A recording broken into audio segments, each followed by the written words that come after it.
The Federal Trade Commission has sued Match Group, Inc., which owns and operates online meet someone websites Match.com, Tinder, OkCupid, and plenty of fish.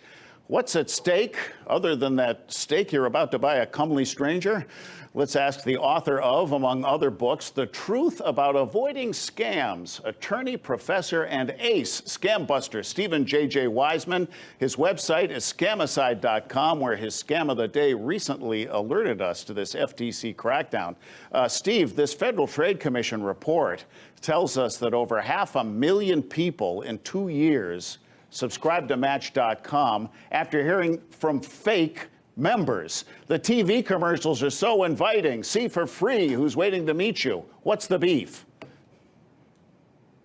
Yeah, this is really, really startling, Holland, when I read the complaint of the Federal Trade Commission against Match. And like you said, it isn't just Match. I never even realized how many of these online dating sites, which are so prevalent today, are really owned by Match. And so what they did was you could get a free profile on Match, but you couldn't get in contact with anyone who might see your profile and be interested in you unless you paid. And this is what would happen is there would be people who would want to contact a profile. Match would tell the free subscriber that you have to pay, and then you can get the contact. The problem was that anywhere from 35 to 40% of these contacts were fake. They were scammers. And the romance scam, which has grown incredibly, it is now the #1 scam as far as dollar losses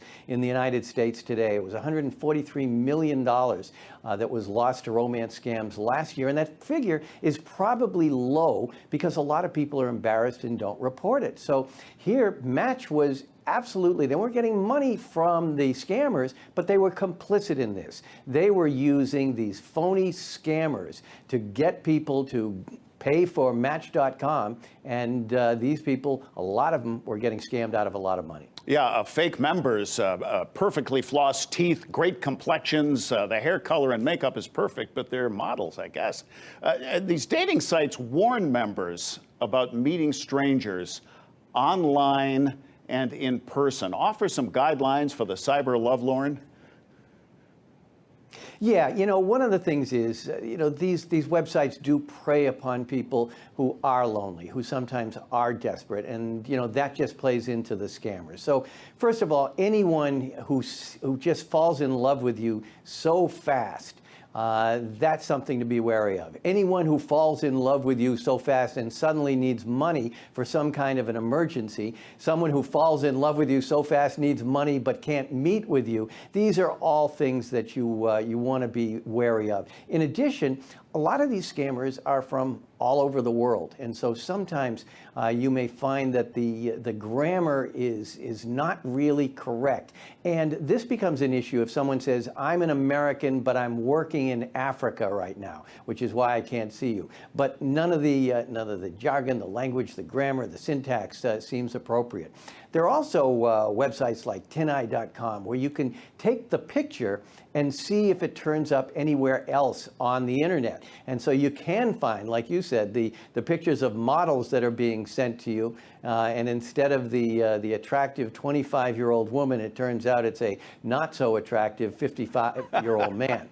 Yeah, if you ask them to send a new selfie of them holding up today's newspaper, that's the last time you're going to hear from them, correct?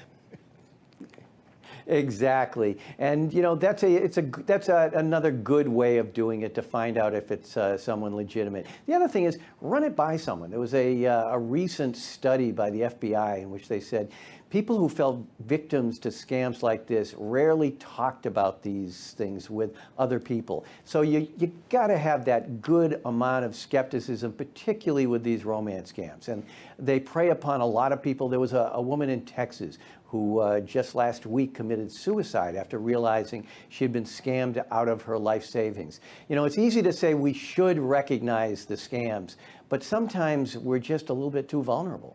We're talking with attorney and author Steve Wiseman, scamicide.com. Steve, I'm down to about 30 seconds, but we can't let you go without noting that October is Cybersecurity Awareness Month. Dating sites aside, give us some bullet points, tips.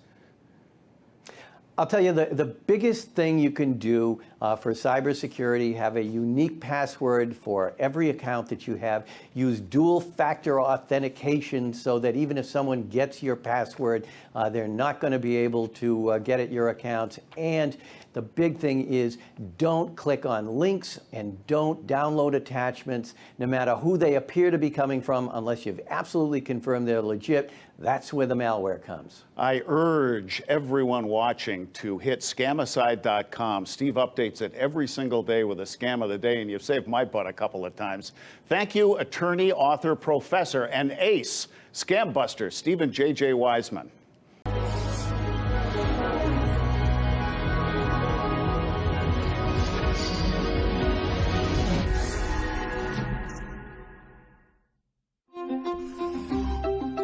I'm Larry King, questioning, listening, learning. You know, I've always said I never learned anything when I was talking. It's important to listen. Question more.